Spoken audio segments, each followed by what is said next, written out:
Real Science Review, Zoonotic Diseases.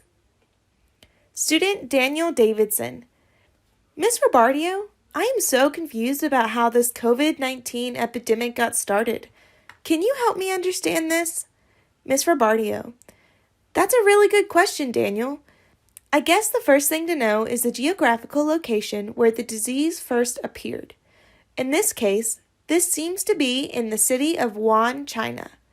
The next thing to know is if there is something unusual in that area that might serve as a source of infection. In this case, a wild animal source of the disease was suspected because this city has many unsanitary meat markets that sell wild animals that are slaughtered at the market. You are going to review a research report that examines the likelihood that this might explain the origin of COVID-19. Does it matter how this disease got started? Think about it. Vocabulary used in the original report. Angiotensin converting enzyme 2, an enzyme in the cell membrane of cells. When certain viruses bind to this enzyme, they break through the membrane to enter and infect the cell. Cell membrane receptor. Naturally occurring specific molecules embedded in cell membranes that can be bounded by infectious agents, enzymes, hormones, drugs, or other compounds in ways that alter membrane permeability and cell function. The alterations may be helpful or harmful to cells, depending on the substance being bound. Endemic. Belonging to or native to a given species or location. Epidemic. Outbreak of a disease that affects many people at more or less the same time. Epizoonotic disease. An animal disease that can cause epidemics or pandemics in different species, including humans. Genetic sequencing.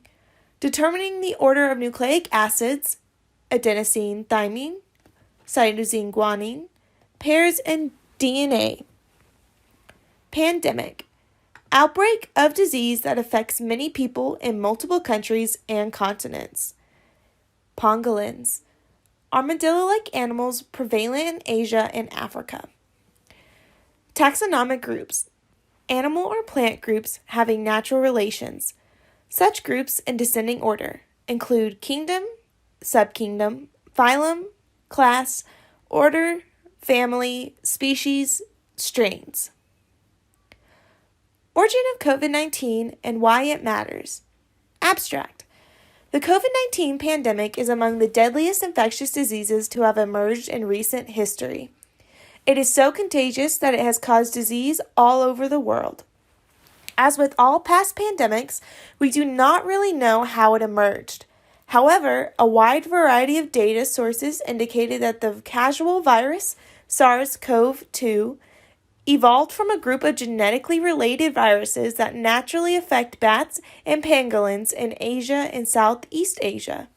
For decades, scientists have warned that there's a high risk that this family of viruses can spawn new genetic viral strains that could repeatedly trigger new pandemics. We need some better ways to prevent and control such outbreaks. Those efforts will require more effective public health and society actions, as well as funding for new research. In the case of this COVID-19 pandemic, detection and control efforts were inadequate to stop the rapid and widespread infection. In 2007, scientists studying coronaviruses warned the presence of a large reservoir, SARS-CoV-like viruses in horseshoe bats is a time bomb. The possibility of the reemergence of SARS and other novel viruses should not be ignored. The SARS epidemic died out for reasons unknown, but now, 18 years later, a new virus, SARS strain, COVID-19, has emerged as the deadliest respiratory disease pandemic since 1918. The 1918 pandemic killed an estimated 50 million people. We need to prevent such pandemics from occurring again, and at least control such outbreaks more effectively. Emergence of the COVID-19 pandemic. The agent of COVID-19, SARS-CoV-2, was named after the genetically related SARS-CoV, more recently distinguished by some as SARS-CoV-1. which caused a deadly near pandemic in 2002 to 2003. Before 2019, neither SARS-CoV-2 had been identified in either animals or humans, and its gene sequence was not known. How viral diseases emerge. Viruses are compact packages of DNA or RNA. COVID-19 is an RNA virus that contains some proteins and a few lipids. Viruses are not living organisms in the sense that they can only survive by living inside living cells with the capacity to help the virus produce its nucleic acids and proteins. Viruses can switch host species. For example, viruses may leave insects to infect bats, and then leave bats to infect humans. Susceptible species are specific and limited in number. Most of the human viral and non-viral infectious diseases that have existed for centuries, measles, influenza, cholera, smallpox, falciparum, malaria, dengue, HIV, and many others, originated by animal to human host switching. Factors that influence most host switching include opportunity for exposure, the environment, and biology of the species involved. The relevant biology includes genetic similarity and behaviors that increase exposure between species. A well-understood example is influenza virus emergence into humans and other mammals. Human pandemic and seasonal influenza viruses arise from viruses of wild waterfowl and shorebirds. From within this natural reservoir, the 1918 pandemic virus somehow host switched to humans. We know this from genetic studies comparing avian viruses, the 1918 virus, and its descendants, which cause annual seasonal influenza and have caused 3 pandemics.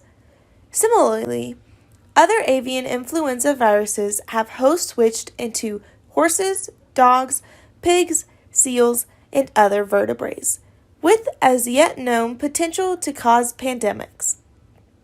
Coronaviruses are globally distributed in a large but unknown number of animal species. Human SARS-CoV and SARS-CoV-2 are closely related to numerous bat and pangolin coronaviruses in a viral genetic grouping called sarbecoviruses. Figure 1, not shown here. 4 endemic human coronaviruses, which emerged at some undetermined time in the past, cause mostly mild, self-limited upper respiratory tract infections. Recent coronavirus emergences from animals into humans. Until recently, relatively little was known about coronaviruses. 18 years ago, a previously unknown coronavirus called SARS-CoV suddenly emerged. Following its initial appearance in China, it spread to 29 other countries, causing a near pandemic and killing 813 of the 8,809 people with confirmed infection before being controlled by aggressive public health measures. It has not been seen since.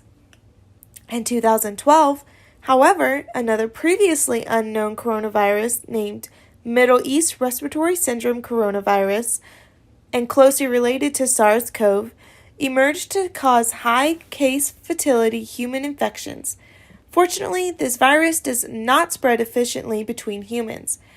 Cases have been largely limited to the Middle East, where its host reservoir, the dromedary camel, is present in relatively high numbers. In 2016, yet another novel bat-origin coronavirus emerged in China to cause a novel epidemic disease in pigs, termed swine acute diarrhea syndrome coronavirus. And most recently, at least as early as late November 2019, SARS-CoV-2 was recognized, making it the third known fatal bat virus-associated human disease. Over the past 15 years, scientists have identified animal reservoirs of coronaviruses in Africa, the Americas, the Middle East, Asia, and Southeast Asia, and particularly China. China is home to bats of more than 100 species, many of which carry coronaviruses. Based on the endemic distribution of various strains of coronaviruses, we can expect outbreaks of host switching spread to arise in certain countries. A high risk for new pandemics exists from numerous human and animal interactions. Bat tourism, wet markets, wildlife supply chains for human consumption, land management practices, and environmental disturbances. Figure 2. Areas of the world where disease emergence seems most likely to occur. Level of likelihood is indicated by the yellow coloring coding. Coronavirus emergence risks. The risk of future coronavirus outbreaks are largely determined by the animal reservoirs of infection. Bats of numerous globally distributed genera and species are known to be the major reservoir of animal coronaviruses. One 20-country study of more than 19,000 animals, predominantly non-human primates, bats, and rodents, revealed that bats accounted for more than 98% of coronavirus detections. Almost 9% of less than 12,000 randomly studied bats were infected with one or more coronaviruses. Bats of some species co-roost with bats of other species, facilitating viral exchanges and enhanced viral. In one study, more than 780 partial coronavirus gene sequences were identified from bats of 41 species infected by coronaviruses. Within the SARS-CoV family that included SARS and SARS-like viruses, many identified genetic sequences are very similar to SARS-CoV and SARS-CoV-2.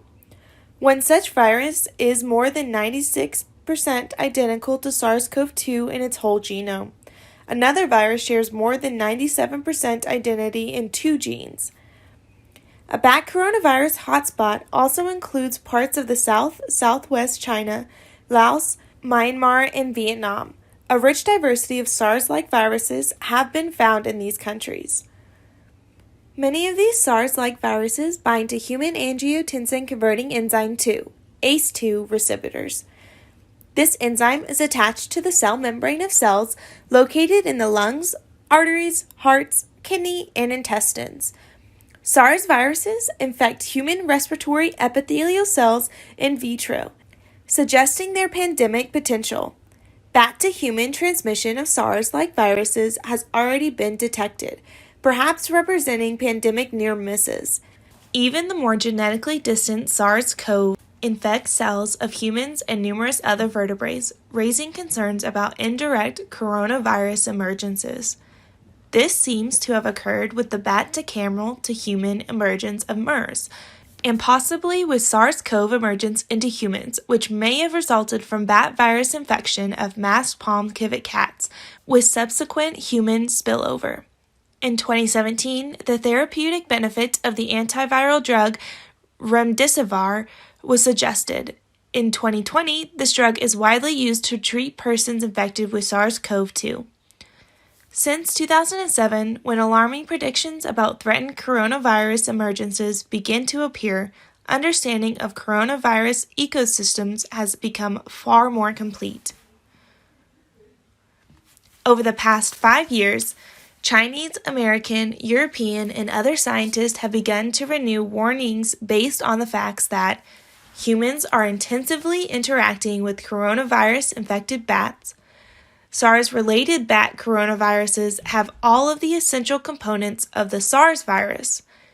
Some of these SARS-like viruses can infect laboratory humanized mice to cause SARS-like disease. SARS-like viruses can directly infect and transmit among humans. Many scientists in many countries have proposed aggressive monitoring of known hotspots to try to predict and prevent viral emergence that might impact human health. Unfortunately, outside of some members of the scientific community, there has been little interest and no sense of urgency.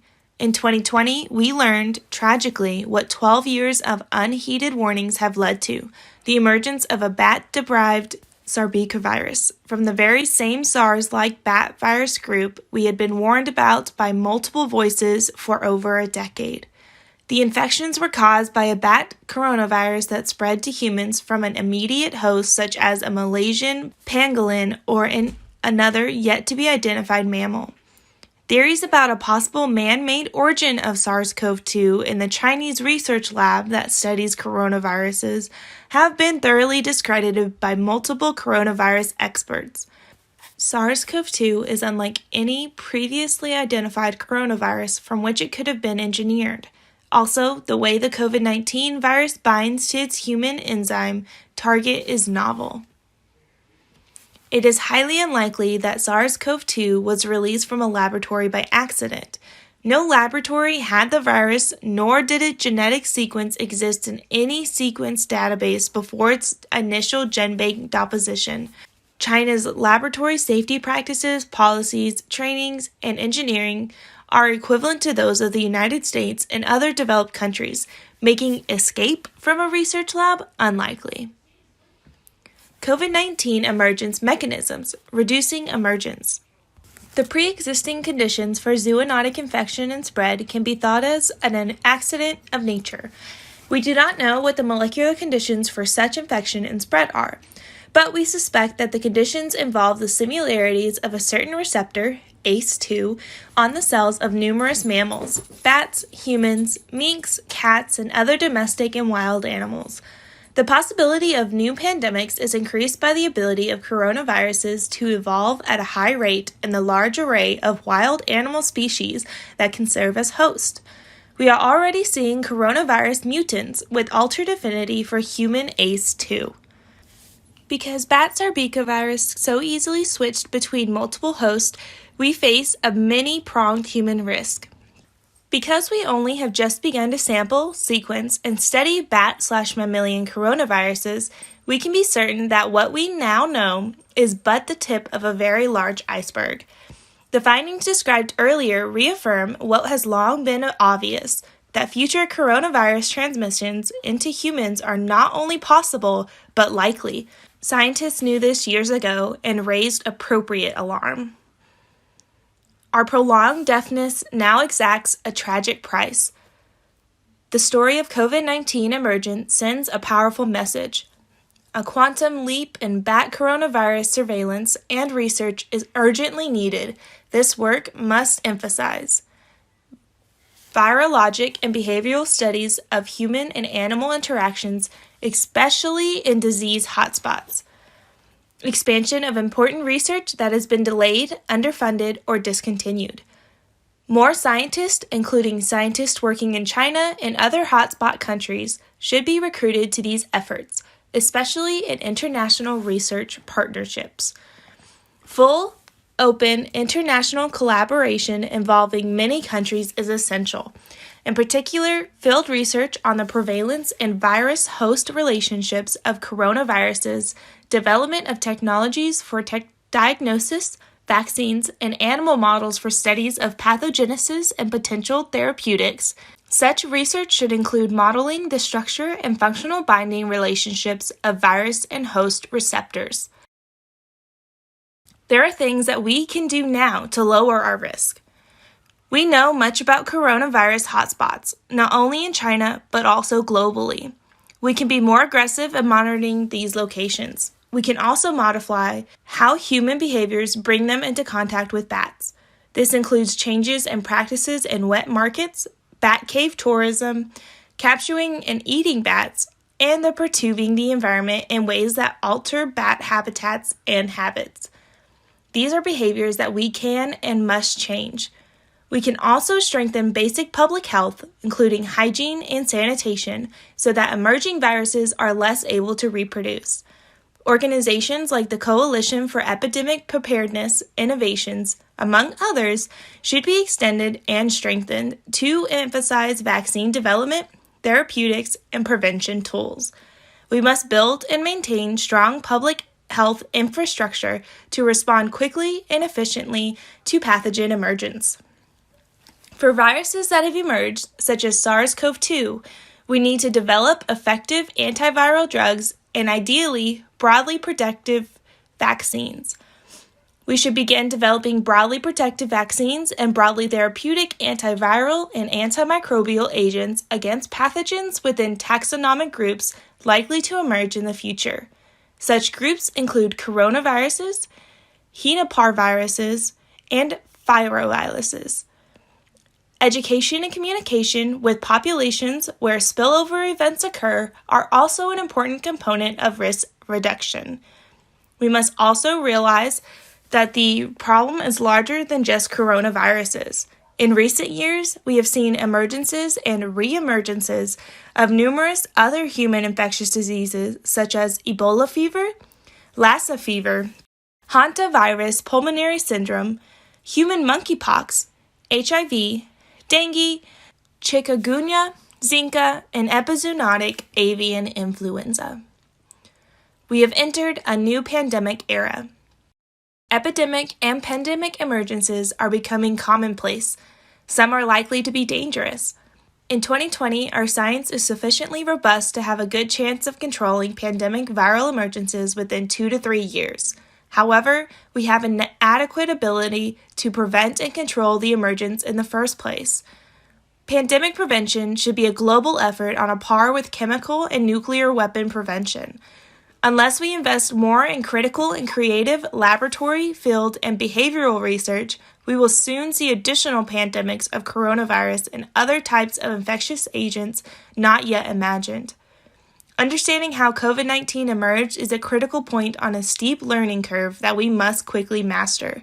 As we face the mounting deaths and societal upheavals of the COVID-19 pandemic, we must not lose sight of how this pandemic began, how and why we missed the warning signs, and what we can do to prevent it from happening again and again. References. Identification of the references can be found in the original report and are not necessary for our purposes here. Disclaimer. This paper is an adaptation of the original peer-reviewed publication and reflects the adapting author's interpretation of the original. The adaptation is not complete nor necessarily accurate in all detail. This adaptation should be used only for educational purposes in accordance with fair use provisions of U.S. copyright law.